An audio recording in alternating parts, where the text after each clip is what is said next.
عن أبي هريرة رضي الله عنه قال قال رسول الله صلى الله عليه وسلم إن سورة من القرآن 30 آية شفعت لرجل حتى غفر له وهي سورة تبارك الذي بيده الملك বিশ্বনবী বললেন কোরআনে 30 আয়াত বিশিষ্ট একটা সূরা আছে। এই সূরাটা যদি কেউ তেলাওয়াত করে, এই সূরাটিকে যদি কেউ পড়ে, তাহলে মরার পরে তাদের গুনাহগুলোকে মাফ করে দিবেন যিনি, তিনি কে? নবীজি আরো বললেন হিয়াল মানিআতু হিয়াল মুনজিয়াতু তুনজিহি মিন আযাবিল কবর।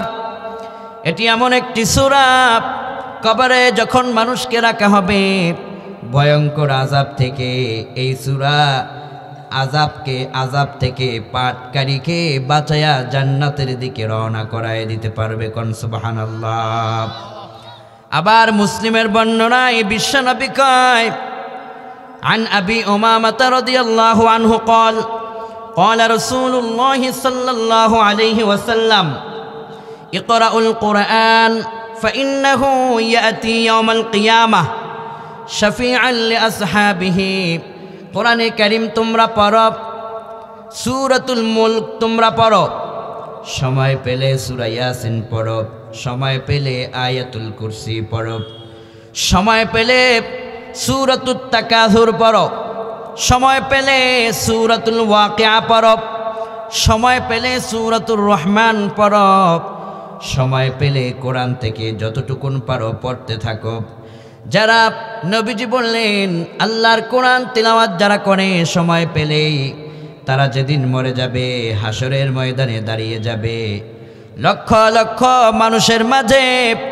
মানুষ যখন পানি পানি বলে চিৎকার মারবে, মা যখন সন্তানকে ভুলে যাবে, স্ত্রী যখন তার স্বামীকে ফেলে দৌড় আরম্ভ করবে, ভাই যখন বোনের পরিচয় দিবে না, এভাবে করে যখন মানুষ একাক হয়ে যাবে, নবীজি বললেন ফাইন্নাহু ইয়াতি ইয়াউমাল কিয়ামাহ শাফিআন লিআসহাবিহি।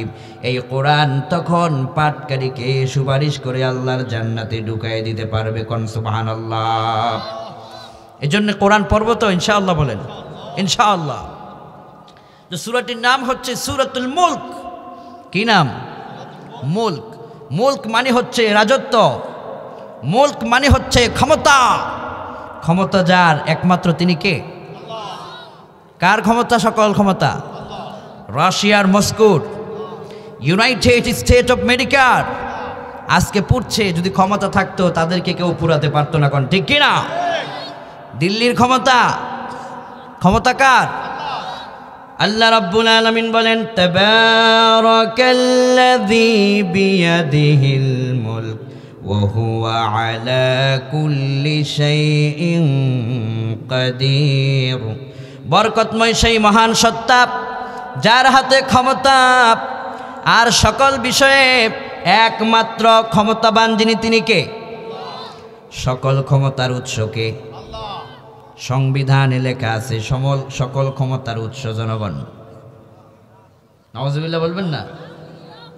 যে সংবিধান বলে সকল ক্ষমতার উৎস জনগণ, ওই সংবিধানকে লাথি মারো। আমার সংবিধান হবে কোরআন।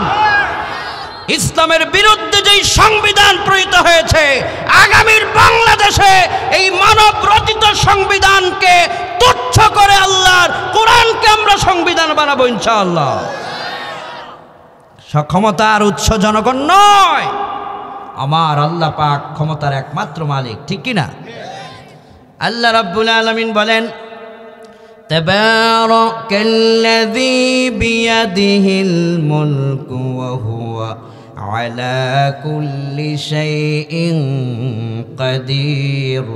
সব ক্ষমতার একমাত্র উৎস তোমার রব, যার হাতে ক্ষমতা আল সকল বিষয়, তিনি সর্বশক্তিমান। আল্লাহ কয় আমি কেন শক্তিমান পরের অংশে তোমাদেরকে জানাই দিচ্ছি। আল্লাহু আকবার। পরের অংশে আল্লাহ কয় আল্লাযী খালাকাল মাউতা ওয়াল হায়াতা লিয়াবলুয়াকুম আইয়ুকুম আহসানু আমালা হুয়াল আজিজুল গফুর। আল্লাহ বললেন ক্ষমতা একমাত্র আমার এই কারণে, কেননা আমি তোমাদেরকে বানিয়েছি, সৃষ্টি করেছি। তোমাদের জীবন মৃত্যুর একমাত্র মালিক যিনি, তিনি কে? গোটা দুনিয়াকে চ্যালেঞ্জ করেন, মানুষের মতো রূপ বানাতে পেরেছে, রোবট বানাতে পেরেছে, কিন্তু আজও পর্যন্ত রূহ কেউ বানাতে পারে নাই। কোন ঠিক কিনা? আল্লাহু আকবার। আল্লাহ বললেন আমি আল্লাহ তোমাদের হায়াতের মালিক, আমি আল্লাহ তোমাদের মওত দিয়া আবার তোমাদেরকে পরকালের জীবনে নিয়ে যাই। সুতরাং এই দুনিয়ার জীবনটা, আল্লাহ বললেন দুনিয়ার জীবনটা হলো একটা পরীক্ষার জায়গা। এখান থেকে প্রস্তুতি নিতে হবে পরকালের জন্যে। কে কার থেকে ভালো নেকের কাজ করে, এই দুনিয়াটাই হলো পরীক্ষার একমাত্র কেন্দ্র। আল্লাহু আকবার। How much have you taken preparation for hereafter? তোমাকে এখান থেকে প্রস্তুতি নিতে হবে পরকালের। দুনিয়ার এই রং তামাশা একদিন ফুরিয়ে যাবে, আলো একদিন নিভে যাবে, দু চোখ দিয়ে তুমি একদিন দেখবে না, পরকালের চিত্র তোমার সামনে তুলে ধরা হবে। সুতরাং আল্লাহ বললেন আল্লাযী খালাকাল মাউতা ওয়াল হায়াতা লিয়াবলুয়াকুম আইয়ুকুম আহসানু আমালা। আমি তোমাদেরকে সৃষ্টি করেছি একমাত্র কারণ হলো পরীক্ষা করার জন্য। তোমাদের মধ্য থেকে কে কার থেকে বেশি নেক আমল করে এটা পরীক্ষা করব। যুবকদের ভিতরে কে কার থেকে বেশি নেকের কাজ করে আল্লাহ পরীক্ষা করবেন। সংসারের ভিতরে 5 জন সদস্য, এই 5 জনের ভিতরে কে বেশি নেক আমল করে আল্লাহ পরীক্ষা করবেন। সমাজের ভিতরে 12,000 মানুষ বসবাস করে, 50,000 মানুষ বসবাস করে, একটা ইউনিয়নের ভিতরে হাজার হাজার মানুষের বসবাস। এই হাজারো মানুষের ভিতরে কে কার থেকে নেকের কাজে উত্তম, আল্লাহ পাক এটা পরীক্ষা করার জন্য আমাদেরকে বানিয়েছেন। এমনিতেই আমাদের কাউকে ছেড়ে দেন নাই, ঠিক কিনা? কোন কিছু করতে হবে পরকালের জন্য। এজন্য আল্লাহ বললেন শোনো, ওয়াসারিউ ইলা মাগফিরাতিম মির রাব্বিকুম ওয়া জান্নাতিন আরদুহাস সামাওয়াতু ওয়াল আরদ উইদ্দাত লিল মুত্তাকিন। ও দুনিয়ার মানুষেরা, ক্ষমতার জন্য প্রতিযোগিতা করো না। আল্লাহ বলছেন লিয়াবলুয়াকুম আইয়ুকুম আহসানু আমালা, নেক আমলের পথে প্রতিযোগিতা করো। আল্লাহ বললেন 2টা জিনিসের প্রতিযোগিতা তোমরা বেশি করো। 1, রবের পক্ষ থেকে ক্ষমা পাওয়ার প্রতিযোগিতা। 2 নম্বরে আল্লাহর জান্নাত পাওয়ার জন্য প্রতিযোগিতা করো। এই 2 প্রতিযোগিতা করে যারা সফল কাম হয় তারা জান্নাতের প্রতিযোগিতা করে। এমন জান্নাত যেই জান্নাতের জমিন থেকে মহাকাশ পর্যন্ত যত বিশালতা, জান্নাতের বিশালতা তারও চাইতেও আরো বেশি। কোন সুবহানাল্লাহ। এই বিশাল জান্নাতের প্রতিযোগিতা করো। তোমাকে এমনিতেই আল্লাহ পাক ছেড়ে দেননি, তোমার দাম আছে। তোমার 1 সেকেন্ড, মিনিট, এর ঘন্টা, এর সপ্তাহ, এর দিন, এর মাস, এর বছর দাম আছে তোমার। তোমাকে এমনিতে আল্লাহ পাঠান নাই। আল্লাহ বললেন শোনো, আফাহাসিবতুম আন্নামা খালাকনাকুম আবাসা ওয়া আন্নাকুম ইলাইনা লা তুরজাউন। দুনিয়ার মানুষ কি মনে করেছে তাকে সৃষ্টি করার পরে এমনিতেই ছেড়ে দেওয়া হবে, রবের সামনে সে ফিরে যাবে না? এমনটা কি কেউ মনে করেছে নাকি? না না। আল্লাহ বললেন একদিন তোমাকে মৃত্যু দেব। ক্ষমতা কার? আল্লাহ বললেন কাইফা তাকফুরুনা বিল্লাহি ওয়া কুনতুম আমওয়াতা فأحياكم ثم يميتكم ثم يحييكم ثم إليه ترجعون। ও দুনিয়ার মানুষেরা, মায়ের পেটের ভিতরে এক সময় তোমার কোনো অস্তিত্ব ছিল না, বিন্দু নাপাক পানি তুমি ছিলে, এরপরে জমাট রক্ত, আস্তে আস্তে করে ফাকাসাউনাল ইযামা লাহমা, তোমার দেহ আমি বানালাম, এরপরে তোমার আমি পৃথিবীতে পাঠালাম। সৃষ্টি করার পরে আবার তোমাকে মৃত্যু দেওয়া হবে, আবার তোমাকে জিন্দা করা হবে।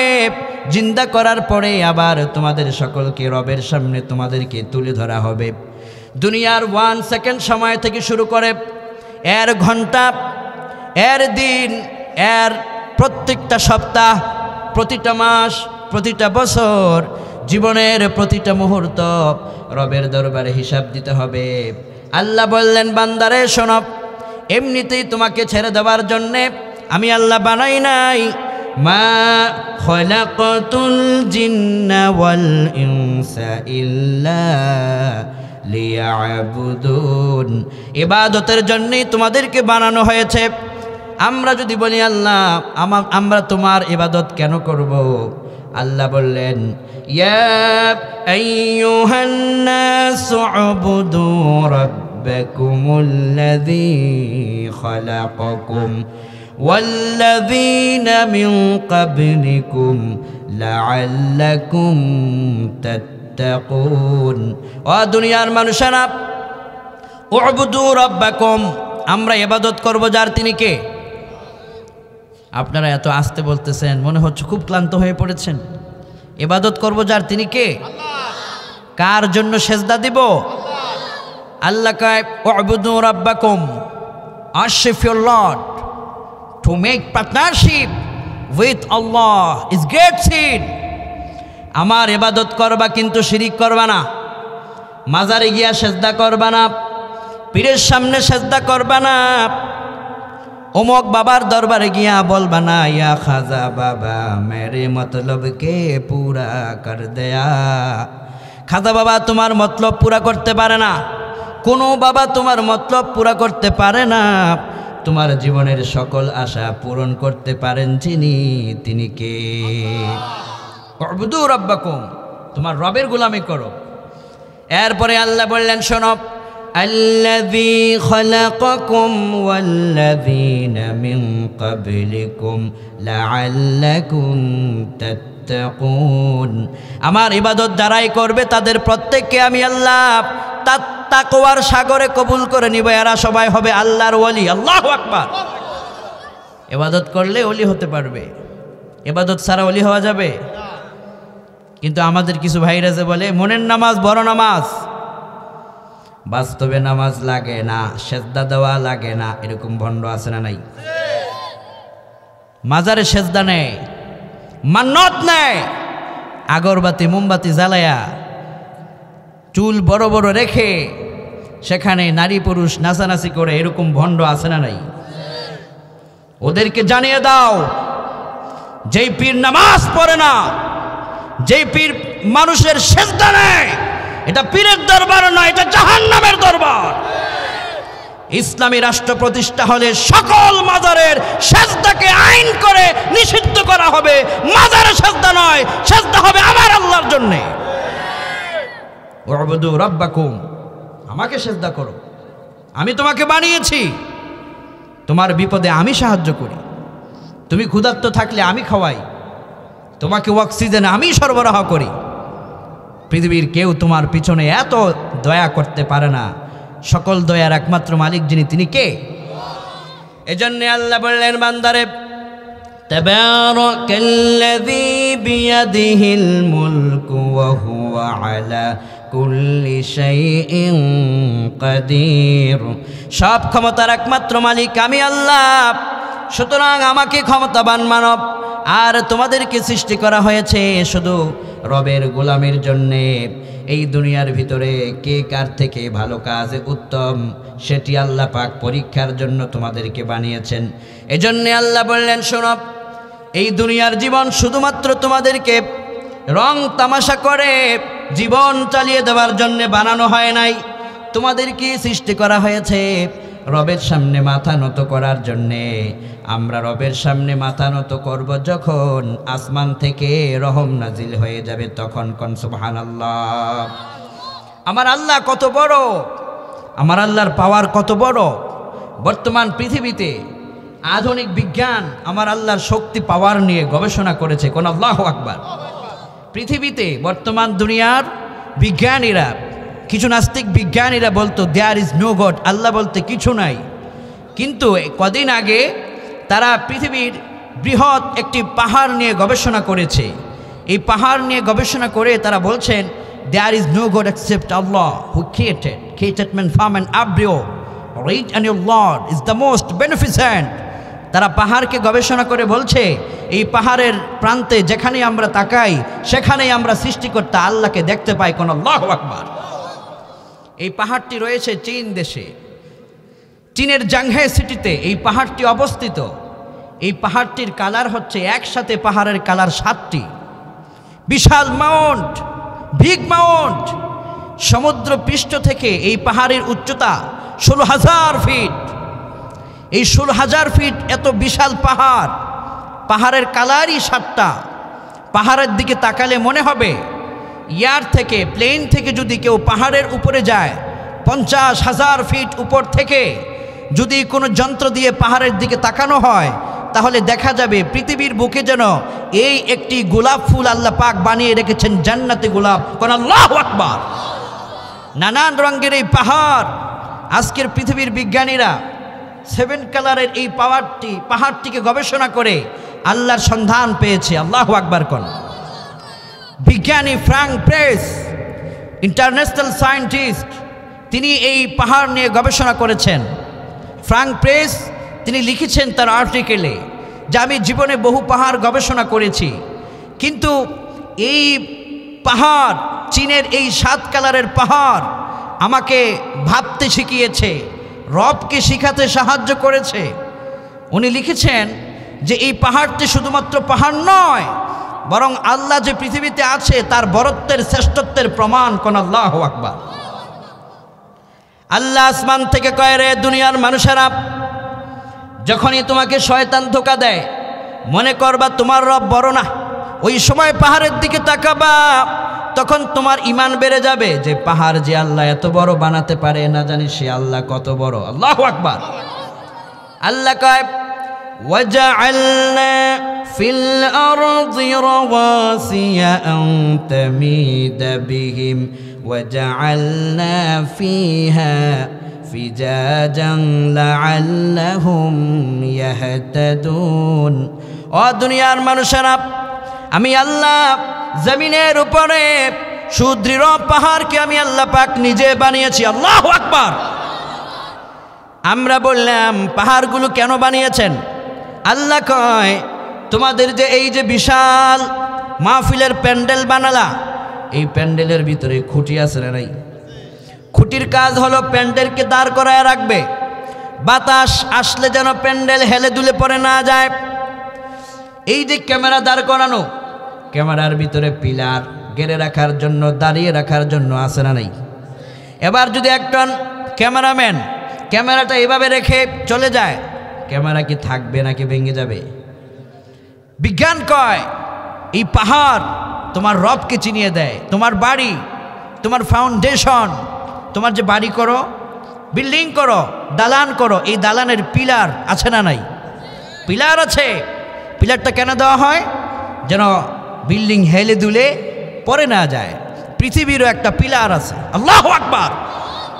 পৃথিবীটা যেন হেলে দুলে পড়ে না যায়, এই দুনিয়াবাসীরা যেন সুখে থাকতে পারে, শান্তিতে থাকতে পারে। আল্লাহ বললেন ওয়াজআলনা ফিল আরদি রাওয়াসিয়া আন তামিদা বিহিম ওয়াজআলনা ফিহা ফিজাজান সুবুলাল লাআল্লাহুম ইয়াহতাদুন। আমি আল্লাহ পাক পাহাড়কে তোমাদের পিলার যেমনে ঘর হেলে দুলে না পড়ার জন্য বানাও, পিলার যেভাবে তোমাদের ঘরগুলোকে সুন্দরভাবে স্টে করে দাঁড় করিয়ে রাখে, গোটা দুনিয়া যেন হেলে দুলে পড়ে না যায়, পেরেক স্বরূপ আমি আল্লাহ পাহাড়কে তোমাদের জন্য নিয়ামত স্বরূপ বানিয়ে দিয়েছি। কোন সুবহানাল্লাহ। পাহাড় রবের বরত্ব শিখায়, আল্লাহ যে আছেন এটা শিখায়। বিজ্ঞান বলছে পাহাড় শুধু পাহাড় নয়, এটা হচ্ছে পৃথিবীর জন্য বিগ অক্সিজেন। অক্সিজেন ছাড়া কি মানুষ বাঁচতে পারে নাকি? আল্লাহু আকবার। বর্তমান পৃথিবীতে একদিন যদি আপনাকে বাঁচতে হয় তাহলে 550 লিটার অক্সিজেন লাগবে। এই 550 লিটার অক্সিজেনের মূল্য হচ্ছে $800, যার এক বছরের মূল্য 29 কোটি টাকা। আল্লাহু আকবার। অক্সিজেন ছাড়া যেমন মানুষ বাঁচতে পারে না, বিজ্ঞান গবেষণা করে প্রমাণ করেছে পাহাড় ছাড়া পৃথিবী টিকতে পারে না, পরিবেশ থাকতে পারে না। আল্লাহু আকবার। বিজ্ঞানী ফ্রাঙ্ক প্রেস তিনি গবেষণা করে লিখেছেন এই পাহাড়ের মধ্যে আল্লাহ পাক একটা লেয়ার রেখেছেন, বিশাল উঁচু পাহাড়, পাহাড়ের মধ্যে এক ধরনের লেয়ার আল্লাহ পাক সেট করেছেন। সূর্য থেকে যখন সূর্যের সরাসরি আলোটা পাহাড়ে পড়ে তখন এই আলোতে পৃথিবীবাসীর জন্য সূর্যের অতি বেগুনি রশ্মিটা পৃথিবীর মানুষের জন্য ভয়ঙ্কর হয়ে দাঁড়াতে পারে। বিজ্ঞান বলছে সূর্যের অতি বেগুনি রশ্মিটা পৃথিবীর মানুষের জন্য কখনো কখনো মারাত্মক রোগের কারণ হতে পারে, ক্যান্সার পর্যন্ত হতে পারে, স্কিন ক্যান্সার। এই সূর্যের অতি বেগুনি রশ্মিটা স্কিন ক্যান্সার আপনার হতে পারে। এজন্য বিজ্ঞান বলেছে পাহাড় শুধুমাত্র পাহাড় নয়, এটা অক্সিজেন, পৃথিবীর মানুষকে বাঁচিয়ে রাখার জন্য মহাঔষধ। যখন আসমান থেকে সরাসরি সূর্যের আলোটা পড়ে, আসমান থেকে যখন সূর্যের আলোটা পড়ে পাক রেখেছেন, অতি বেগুনি রশ্মিটা এই লেয়ারে যখন আসে তখন পাহাড় এই সূর্যের অতি বেগুনি রশ্মিকে বাধা দেয় পৃথিবীতে আসতে। তখন অতি বেগুনি রশ্মি পৃথিবীতে আসতে পারে না বলে এই পৃথিবীর মানুষ ক্যান্সার মুক্ত হয়ে সবাই জীবনযাপন করতে পারছে। কোন আল্লাহু আকবার। এই রহম আর এই দয়া করেছেন যিনি, তিনি কে? আল্লাহ কয় বান্দারে বিশাল পাহাড়ের দিকে তাকা, আমার পরিচয় পাইবা, গবেষণা করো আমাকে নিয়ে, আমাকে চিনতে পারবা। সুবহানাল্লাহ কোন। বিজ্ঞানীরা কয় শুধু পাহাড় নয়, আমরা প্রশান্ত মহাসাগরে আরেকটা মাছের সন্ধান করেছি। ওই মাছের সন্ধান বিজ্ঞান দিয়েছে ফ্লাইং ফিশ। ওই মাছকে দেখেও যে কেউ বলতে বাধ্য হবে যে আল্লাহ একজন আছেন, হু ক্রিয়েটেড, তিনিই সৃষ্টিকর্তা, আল্লাহর উপরে ক্ষমতা কারো নাই। কোন আল্লাহু আকবার। একটা মাছ পৃথিবীর মানুষের ঈমানকে জাগিয়ে তুলেছে নতুন করে। আল্লাহ কয় বান্দারে হুয়াল্লাযী খালাকা লাকুম মা ফিল আরদি জামিআ, যা কিছু সৃষ্টি করেছি আর ভিতরে তোমাদের কল্যাণ রেখে দিয়েছি। আবার আল্লাহ পাক অন্য আয়াতে বললেন ইন্না ফি খালকিস সামাওয়াতি ওয়াল আরদি ওয়া ইখতিলাফিল লাইল ওয়ান নাহারি লাআয়াতিল লিউলিল আলবাব। রাত দিনের আবর্তন, এটা নিয়ে ভাবো। রাতের পরে কি আসে? দিন আসে, দিনের পরে আবার রাত। চাঁদ কি সুন্দর আলো দেয়, সূর্যের কি সুন্দর আলো তোমার জন্য ভিটামিন ডি দেয়।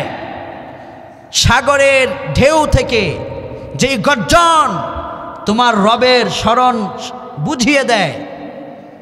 আমি এই দুদিন আগে আমি সমুদ্র সৈকত কক্সবাজারে রাতের 2:30টায়, একেবারে কক্সবাজারের পাশে প্রোগ্রাম, তো আসছিলাম। সমুদ্র যখন গেলাম তখন সমুদ্রের এক গর্জন আমি শুনতে পেলাম রাতের গভীরে। সমুদ্র থেকে একটি ভয়ঙ্কর গর্জন আসতেছে। ওই গর্জন যে শুনবে সে বলতে বাধ্য হবে এই পানির ঢেউয়ের মধ্যে যিনি এই সুন্দর এবং পৃথিবীর পথ ভোলা মানুষের জন্য যে গর্জন আওয়াজ সৃষ্টি করতে পারেন একমাত্র যিনি, তিনি কে? আমি শুধু এই সমুদ্র নয়, আমি এই গেল রমজানে সৌদি আরবের আরব সাগরে গিয়েছিলাম। ওই যে লোহিত সাগরের পাশ গেছে আরব সাগর, সেখানে আমি দাঁড়ালাম। সমুদ্রের ঢেউ অটোমেটিক বলে দেয় যে এই ঢেউটা পৃথিবীর নাসা থেকে এই ঢেউটাকে একটার পরে একটা সিস্টেমে আনা হচ্ছে না। দেখবেন ঢেউটা এভাবে হেলে দুলে এভাবে যায়, দেখলেই সৃষ্টি হবে, মনে হবে পৃথিবীর কেউ এই ঢেউ বানায় নাই। আমি যখন আরব সাগরের মধ্যে দাঁড়ালাম, বিশাল আরব সাগর দেখলাম। একটু পরে পরে যখন এভাবে করে ঢেউ চলে আসে, পৃথিবীর মানুষকে ঢেউ যেন বলে দেয়, এই সুন্দর ঢেউ একটার পরে একটা পৃথিবীর কোনো রাজা বাদশারা বানায় নাই, একমাত্র বানান যিনি তিনি কে? এই দুনিয়ার দৃষ্টান্ত দেখলে তোমার রবের কথা মনে পড়বে। এজন্য বিজ্ঞানীরা প্রশান্ত মহাসাগর যখন সফর করেছে তখন তারা কোরআনের ওই আয়াতকে গবেষণা করেছে যেখানে আল্লাহ বলেছেন এই সৃষ্টির দিকে তাকালে রবের সন্ধান পাওয়া যায়। বিজ্ঞানীরা বলেছেন একটি মাছের সন্ধান তারা পেয়েছেন, ওই মাছের নাম দিয়েছে তারা ফ্লাইং ফিশ, তার বাংলা অর্থ হচ্ছে উড়ন্ত মাছ। মাছ কি কখনো উঠতে পারে? আপনারা দেখেছেন কেউ? আপনাদের এই কুমিল্লাতে কেউ কি মাছ উঠতে দেখেছে? কিন্তু প্রশান্ত মহাসাগরে বিজ্ঞান দেখেছে একটি মাছ প্লেনের মতো টেক অফ হচ্ছে। প্লেন যেভাবে টেক অফ হয় উপরের দিকে 3000, 16,000 domestic flight, international flight 50,000, 60,000 feet উপরে যখন টেক অফ হয়, এই প্লেনের মতো মাছটি আকাশের দিকে টেক অফ হচ্ছে এবং মাছের গতি হচ্ছে ঘন্টায় 70 কিলোমিটার তার দূরত্ব বেগ। বিজ্ঞান দেখে অবাক হলো মাছ আকাশে কিভাবে উড়ে। এটার পিছনে বিজ্ঞান গবেষণা করতে লাগলো। মাছটাকে দেখতেও প্লেনের মতো লেগেছে, আমি দেখেছি মাছটাকে দেখতে প্লেনের মতো। বিজ্ঞানীরা এই ফ্লাইং ফিশ গবেষণা করে আল্লাহর ক্ষমতা বুঝতে পেরেছে। বিজ্ঞানীরা প্রশান্ত মহাসাগরে যখন দেখল ফ্লাইং ফিশ প্রশান্ত মহাসাগর থেকে এইরকম করে উপরের দিকে উড্ডয়ন হলো, এরপরে টেক আপ হয়ে ঘন্টায় 70 কিলোমিটার বেগে আসমানের দিকে উঠতে লাগলো। আবার যখন প্লেন ল্যান্ড করে এইরকম করে আবার সেই মাছটা আবার প্রশান্ত মহাসাগরে ল্যান্ড করে ডুব মারলো। আল্লাহু আকবার! বিজ্ঞান তারপরে এই মাছটাকে ধরলেন, গবেষণা করলেন। বিজ্ঞানের দাবি হলো হয়তো এই মাছের ভিতরে ইঞ্জিন আছে, এই মাছের ভিতরে পাইলট আছে, কেবিন ক্রু, এয়ার ক্রু এগুলো আছে। প্লেন চালাতে হলে পাইলটের প্রয়োজন হয় না? Cabin crew, air crew, engine এগুলোর প্রয়োজন হয়। তো বিজ্ঞানের দাবি হলো এটা হয়তো কৃত্রিম কোনো প্লেন হতে পারে যেটা নাসা পাঠাতে পারে, অথবা রাশিয়ার মস্কো থেকে পাঠাতে পারে, অথবা ইউনাইটেড স্টেট অফ আমেরিকা ওরা পাঠাতে পারে। কিন্তু না, বিজ্ঞানীরা এরপরে মাছটাকে ধরলেন, গবেষণাগারে নিয়ে গেলেন। গবেষণা করার পরে বিজ্ঞান দেখলেন মাছের পেটের ভিতরে ইঞ্জিন নাই, কেবিন ক্রু নাই, এয়ার ক্রু নাই, পাইলট নাই। বিজ্ঞান আবার অবাক হয়ে গেলেন, কেমনে কেবিন ক্রু, এয়ার ক্রু ছাড়া, ইঞ্জিন ছাড়া একটা মাছ কিভাবে আকাশের ভিতরে এইরকম করে প্লেনের মতো উঠতে পারে? বিজ্ঞানীরা গবেষণা করে বললেন আগে যে আল্লাহকে আমরা মানতাম না, যে আল্লাহকে আমরা চিনতাম না, যে আল্লাহকে আমরা বুঝতাম না, সেই মহান আল্লাহ ছাড়া কারো এত ক্ষমতা নাই যে একটা মাছকে প্লেনের মতো উড়াতে পারে। আল্লাহু আকবার! বিজ্ঞান এখানে বলেছেন ওবে আল্লাহ অ্যান্ড হিজ রাসূল সাল্লাল্লাহু আলাইহি ওয়াসাল্লাম, আল্লাহকে মানো, তার রসুলকে মানো, জীবনটাকে সফল করে দিবেন যিনি তিনি কে? এই জন্য এই দুনিয়ার সৃষ্টির যেদিকে আপনি তাকাবেন সেদিকে রবের ক্ষমতা দেখতে পারবেন। রবের ক্ষমতার উপরে দুনিয়ার কারো ক্ষমতা চলে না, ঠিক কিনা কন? আল্লাহ এই জন্যই বলেন তাবারাকাল্লাযী বিয়াদিহিল মুলকু ওয়া হুয়া আলা কুল্লি শাইইন কাদির। আল্লাহ বললেন বরকতময় সেই মহান সত্তা যার হাতে সকল ক্ষমতা, সকল বিষয়ে তিনি সর্ববিষয়ে সর্বশক্তিমান। কোন সুবহানাল্লাহ! আল্লাহ বললেন যেদিকে তাকাও সেদিকেই তোমার রবের ক্ষমতা, ডানে তাকাও তোমার রবের ক্ষমতা। এই যে আমরা বেঁচে আছি, এই যে আমাদের রক্তের সঞ্চালন, এটা কি কোনো ডক্টরের কথায় চলে? কার কথায় চলে? আপনার বিপি, আপনার ব্লাড প্রেশার, এটাকে নিয়ন্ত্রণ করেন যিনি তিনি কে? আপনার এই দেহটাকে নিয়ন্ত্রণ করেন যিনি তিনি কে? বিজ্ঞান আরেকটা বিষয় নিয়ে গবেষণা করেছে, মানব দেহের মধ্যে আছে সাইটোপ্লাজম, বেঁচে থাকার জন্য এক মহৌষধ, এক ধরনের কোষ, বিজ্ঞান যেটাকে পানি বলে উল্লেখ করেছেন। এটা যদি আপনার মধ্যে আল্লাহ পাক কুদরতিভাবে সেট না করতেন তাহলে আপনি পৃথিবীতে এই কোষ না থাকলে পরে দীর্ঘদিন বেঁচে থাকতে পারতেন না। আপনার দেহের মধ্যে হিউম্যান বডিতে সাইটোপ্লাজম সেট আপ করে আপনাকে পৃথিবীতে বহুদিন বেঁচে থাকার জন্যে সময়, সাহস, ক্ষমতা দিয়ে দিলেন যিনি, তিনি কে? এই সূরা মুলক আল্লাহর সেই ক্ষমতা মানুষকে জানায় দেয়। সুবহানাল্লাহ কোন। এজন্য আল্লাহ বলে বান্দারে, তাবারাকাল্লাযী বিয়াদিহিল মুলকু ওয়া হুয়া আলা কুল্লি শাইইন কাদির। সকল ক্ষমতা তোমার রবের। রাশিয়ার মস্কোর ক্ষমতা নয়, ইউনাইটেড স্টেট অফ আমেরিকার নয়, ভারতের নয়, রামবাম কাফের মুশরিকদের কারণ নয়, তোমার রবের ক্ষমতা। আর এই জমিন যেহেতু তোমার রবের, আইন চলবে একমাত্র তোমার রবের। কথা ঠিক কিনা? আল্লাহ কয় শোনো, আলা লাহুল খালকু ওয়াল আমরু তাবারাকাল্লাহু রাব্বুল আলামিন। জমিন যার, আইন চলবে একমাত্র তার। আমাদের দেশে আইন চলে কার? আল্লাহর আইন চলে? কার চলে? এই মানুষের। মানুষের আইন দিয়ে দুনিয়া কখনো শান্তি পেতে পারেনি, আগামী দিনেও পারবে না। শান্তি পাওয়ার জন্য আল্লাহর আইন চাই, তবেই শান্তি আসবে, মুক্তি আসবে ইনশাআল্লাহ। কোন আল্লাহ সূরা মুলকে আরো কয়, ও আমার বান্দারা, আমার ক্ষমতা সম্পর্কে তোমাদের ধারণা নাই, এই জন্যে মানুষের একটু টিকটিক ক্ষমতা দেখলেই তোমার মনে হয় ওদের ক্ষমতা মনে হয় বেশি। আল্লাহ কয় না না, আমার তোমার রবের ক্ষমতার উপরে কারো ক্ষমতা নাই। বিজ্ঞানীরা প্রাণী জগতের আরেকটি বিষয় নিয়ে তারা অবজার্ভ করেছেন। বিজ্ঞান বলেছে এই সৃষ্টিটা পৃথিবীর মানুষকে রবকে শিখায়। সৃষ্টিটার নাম হচ্ছে কিং কোবরা। কি কোবরা? সবাই বলেন কি কোবরা? King cobra. দেখেছেন? এটা এক ধরনের সাপ, কিং কোবরা সাপ। এটা ভয়ঙ্কর সাপ, কিন্তু বিজ্ঞানের দাবি এই সাপ মানুষকে আল্লাহর কথা শিখিয়ে দেয়। সুবহানাল্লাহ কোন। শুধু পৃথিবীর সৃষ্টি দেখবেন না, এখান থেকে শিখবেন। বিজ্ঞান কয়, আমরা যখন এই বিগ কিং কোবরাকে দেখলাম, তার মধ্যে আল্লাহর সৃষ্টির নিদর্শন খুঁজে পেলাম। এইভাবে পৃথিবীতে আরেকটি প্রাণী আছে, ওই প্রাণীটা হচ্ছে মরুভূমির জাহাজ। নাম কি? মাশাআল্লাহ। Audience strong, smart. কুমিল্লাই স্মার্ট, আলহামদুলিল্লাহ বলেন। কুমিল্লার ছেলেটা অনেক স্মার্ট, ওরা জ্ঞানবান, ওদের পার্সোনালিটি আছে, আলহামদুলিল্লাহ। তো এই উটকে মরুভূমির জাহাজ বলা হচ্ছে।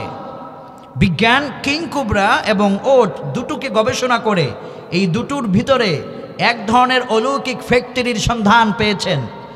যে এই ওট এবং কিং কোবরার এর ভিতরে অলৌকিক ফ্যাক্টরির সন্ধান বিজ্ঞান পেয়েছেন। বিজ্ঞানের এই গবেষণা বলছে এর ভিতরে আল্লাহ পাক পৃথিবীর মানুষের জন্য বেঁচে থাকার মহৌষধের একটি মেডিসিনের কারখানা বা ফ্যাক্টরি এই উটের পেটের মধ্যে আল্লাহ পাক সেট আপ করেছে। কোন আল্লাহু আকবার। অবাক হবে আপনার কাছে, কিন্তু আমাদের গবেষণা বলছে, বিজ্ঞানের গবেষণা বলছে। বিজ্ঞান ওই আয়াত নিয়ে গবেষণা করেছে। আল্লাহ বললেন, আফালা ইয়ানজুরুনা ইলাল ইবিলি কাইফা খুলিকাত ওয়া ইলাস সামাই কাইফা রুফিআত ওয়া ইলাল জিবালি কাইফা নুসিবাত ওয়া ইলাল আরদি কাইফা সুতিহাত ফাযাক্কির ইন্নামা আনতা মুযাক্কির লাস্তা আলাইহিম বিমুসাইতির। আল্লাহ বললেন, আফালা ইয়ানজুরুনা ইলাল ইবিলি কাইফা খুলিকাত, উটরে কেমনে বানাইলাম তারা কি দেখে না? উট দেখছেন কখনো? আল্লাহ কয়, উটের ভিতরে তোমার রবের পরিচয় দিয়ে দিয়েছেন যিনি, তিনি কে? বিজ্ঞান কয়, এই উটের এক সময় এক ধরনের রোগ হয়। এই রোগ থেকে তাকে বাঁচাবার জন্য পৃথিবীর ডক্টর একটা বিশেষ প্রক্রিয়ায় ঔষধ দেয় তাকে। এটা না দিলে ওট মরে যায়। মরুভূমির জাহাজ এই ওট পৃথিবীর মানুষের জন্য কল্যাণময় এক প্রাণী। পৃথিবীর মানুষকে সে বহন করে, মানুষের দ্রব্যাদি বহন করে, সম্পদ বহন করে। আমি মদিনায় উঠে চড়েছি, আমি দেখেছি মদিনায় ওয়াদি আল জিন একটি পাহাড় আছে, সেখানে উঠে আমি চড়েছি, আমি দেখেছি। তো এই উটকে বিজ্ঞান গবেষণা করে বলছে যখন সে অসুস্থ হয়, তাকে যখন সুস্থ করতে হয়, ওই যে বললাম বিশাল ভয়ঙ্কর সাপ কিং কোবরা, এটাকে জীবিত উটকে খেতে হবে, এটাই তার ঔষধ। আপনারা হয়তো অবাক হচ্ছেন যে এই জীবিত একটা প্রাণী উট জীবিত আরেকটা সাপকে কি করে খায়, কিন্তু বিজ্ঞানের এই গবেষণায় আল্লাহর পরিচয় পৃথিবীতে আরও বেশি দৃশ্যমান হচ্ছে। বিজ্ঞান বলছে যখন এই উট অসুস্থ হয়, কিং কোবরা বিষাক্ত সাপটাকে ওটের মুখের উপর দিয়ে দেওয়া হয়, ওট এটাকে জীবন্ত খেয়ে ফেলে। খাবার পরে কুদরতি এক ধরনের পানি এই কিং কোবরা সাপ থেকে ওটের পেটের ভিতরে নির্গত হয়, এবং ওটের পেটের ভিতরে আরেক ধরনের পানি আল্লাহ পাক কুদরতিভাবে রেখে দেন। কিং কোবরা সাপের পানি আর ওটের পানি দুটোতে একসাথে সেখানে হলে ওই জায়গাটাতে এক ধরনের মেডিসিনের ফ্যাক্টরি আল্লাহ পাক কুদরতিভাবে রেখেছেন। ওই জায়গার মধ্যে ওটের ভিতরের পেটের পানি আর কিং কোবরার পেটের পানি দুটোতে মিলে একটি ঔষধ সেখানে তৈরি হয়। এখন এই ঔষধ পৃথিবীর মানুষের জন্য বেঁচে থাকার জন্য মহৌষধ। এখন বিজ্ঞান এই ঔষধকে কিভাবে বের করবেন পৃথিবীতে, আল্লাহর কুদরত, আল্লাহর পাওয়ার ক্ষমতা কত বেশি। বিজ্ঞান বলছে তখন ওট তার চোখটাকে একটু লাল হয়ে যায়, লাল হবার পরে এই ওট দিয়ে সে কান্নার মতো অবস্থা তৈরি করে, ফলে যখন সে কাঁদে তার পেটের ভিতরে কিং কোবরার এক ফোঁটা পানি আর ওটের ভিতরে এক ফোঁটা পানি দুটোটি আল্লাহ পাক একসাথে মিলিয়ে একটি মহৌষধ সৃষ্টি করে, এবং এই মহৌষধটা উটের চোখ দিয়ে নির্গত হয়। বিজ্ঞানীরা এই পানিটাকে সরবরাহ করে, সংরক্ষণ করে বিশেষ প্রক্রিয়ার মাধ্যমে একটা মেডিসিন বানায়, যেই মেডিসিনের মূল্য পৃথিবীতে কোটি কোটি টাকা। মেডিসিনের কাজ কি? যখন একজন মানুষকে বিষাক্ত সাপ কিংবা ভয়ঙ্কর বিষ যখন মানুষের মধ্যে আক্রমণ হয়, মানুষটা যখন মরে যেতে লাগছে, এই সময় যদি এই মেডিসিনকে দেওয়া যায় তাহলে মানুষের জীবনটা বেঁচে যায়। কোন আল্লাহু আকবার। পৃথিবীর মানুষকে বাঁচানোর জন্য কিং কোবরা সাপ আর উটের পেটের ভিতরে 2 ফোঁটা নির্গত মেডিসিন আল্লাহ পাক কিভাবে সাহায্য করে পৃথিবীর মানুষের জন্য বের করে দেয়, এটাই যদি কেউ চিন্তা করে তাহলে সন্ধান পাবে যার তিনি কে? আল্লাহ। এই জন্য কয় বান্দারে, পৃথিবীর সব ক্ষমতার উপরে তোমার রবের ক্ষমতা। এই জন্যে সূরা মুলক পড়বা, তাবারাকাল্লাযী বিয়াদিহিল মুলক ওয়া হুয়া আলা কুল্লি শাইইন কাদির আল্লাযী খালাকাল মাউতা ওয়াল হায়াতা লিয়াবলুয়াকুম আইয়ুকুম আহসানু আমালা ওয়া হুয়াল আজিজুল গফুর। তোমাকে আল্লাহ পাক এই দুনিয়ার ভিতরে লিয়াবলুয়াকুম আইয়ুকুম আহসানু আমালা, তোমার রবের ক্ষমতার কথা আল্লাহ পাক বলার পরে বললেন দুনিয়ার ভিতরে সৃষ্টির উদ্দেশ্য হলো কে কার থেকে ভালো বা উত্তম নেক আমল করে, এটা আল্লাহ পাক পরীক্ষা করবেন। মূলত এই দুনিয়ার পুরোটা জীবন, পুরোটা সেকেন্ড মিনিট সব কিছু নিয়ন্ত্রণ করতে হবে নেক আমলের মধ্য দিয়ে, এটাকে পরিচালনা করতে হবে নেক আমলের মধ্য দিয়ে। যেদিন আপনি মরে যাবেন, এই দুনিয়ার সম্পদ, এই দুনিয়ার ব্যাংক ব্যালেন্স কিছুই আপনার সঙ্গে যাবে না, আপনার সঙ্গে শুধু যাবে নেক আমল। শুধু যাবে কি? সবাই বলতে হবে যাবে কি? একদিন মাটির ভেতরে হবে ঘরে, মন আমার কেন বান্ধ দালান ঘর রে, মন আমার কেন বান্ধ দালান ঘর। সবাই একটু বলুন, আখিরাতের কথা মনে পড়বে। একদিন মাটির ভেতরে হবে ঘরে, মন আমার কেন বান্ধ দালান ঘর রে, মন আমার কেন বান্ধ দালান ঘর। প্রাণ পাখি উড়ে যাবে পিঞ্জর ছেড়ে, ধরাধাম সবই রবে ও তুমি যাবে চলে। প্রাণ পাখি উড়ে যাবে পিঞ্জর ছেড়ে, ধরাধাম সবই রবে তুমি যাবে চলে।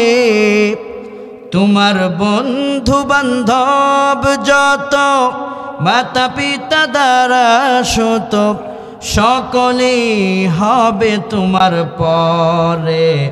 মন আমার কেন বান্ধ দালান ঘর রে, মন আমার কেন বান্ধ দালান ঘর। একদিন মাটির ভেতরে হবে ঘরে, মন আমার কেন বান্ধ দালান ঘর রে, মন আমার কেন বান্ধ দালান ঘর। চিল্লা এখন ঠিক কিনা? সব ফুরিয়ে যাবে, চলে যাব আমরা। সুতরাং যেহেতু যাব, কিছু নেওয়ার দরকার আছে না নাই? তরুণ যুবকদেরকে বলবো, এখন থেকে 5 ওয়াক্ত নামাজ আমরা পড়বো ইনশাআল্লাহ।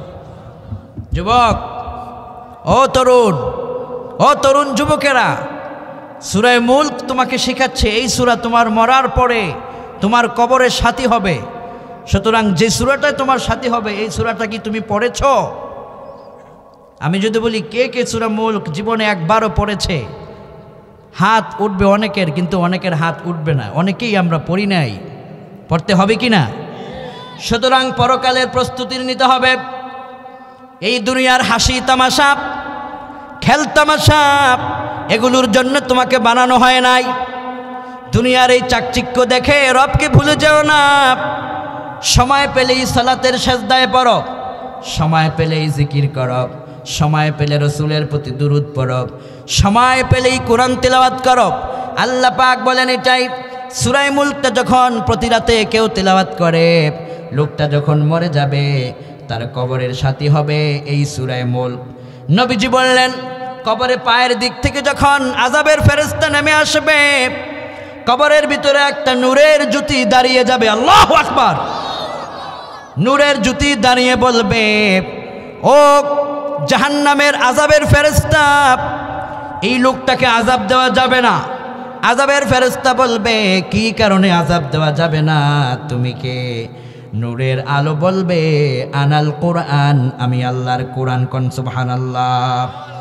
এই লোকটা যে কবরে শুয়ে আছে, এই লোকটা প্রতি রাতে সূরা মুলক পড়ত। এখন কবরের আযাবের ফেরেশতারা তোমরা তাকে আযাব দিতে এসেছ, আমি কোরআন তার জন্য তার পক্ষে হয়ে গেলাম। এই কোরআন আমি থাকা অবস্থায় তাকে এক বিন্দু পরিমাণ আযাব দেওয়া যাবে না, যাবে না, যাবে না। এই জন্যে প্রতিদিন এই সূরাটিকে আমরা পড়ব। সূরা মুলক আমাদেরকে এটা শেখায় পরকালের প্রস্তুতি নিতে, আখেরাতের প্রস্তুতি নিতে। এজন্য আখেরাতের প্রস্তুতির জন্যে 5 ওয়াক্ত সালাত ছাড়ব না, রমজানের রোজা ছাড়ব না, আদর্শ চরিত্র রসুলকে বানাবো চরিত্র। আমার ideal leader of the world আমার রসুল সাল্লাল্লাহু আলাইহি ওয়াসাল্লাম। এভাবে করে সূরা মুলক থেকে আমাদেরকে শিক্ষা গ্রহণ করতে হবে। সূরা মুলক আমাদেরকে শিখায় রবের কাছাকাছি যেতে। আল্লাহ তুমি আমাদেরকে তৌফিক দিও, কোনা আমিন। এই বিশাল জনতাকে তুমি কোরআনের জন্য কবুল করো, সবাই বলি আমিন।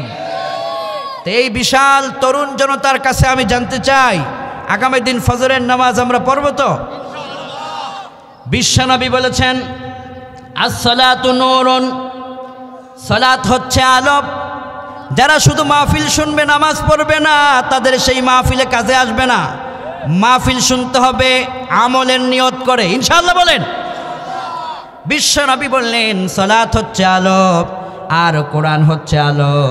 যাদের কোরআন থাকবে, যাদের সালাত থাকবে, তাদেরকে সফলতা দিবেন যিনি, তিনি কে?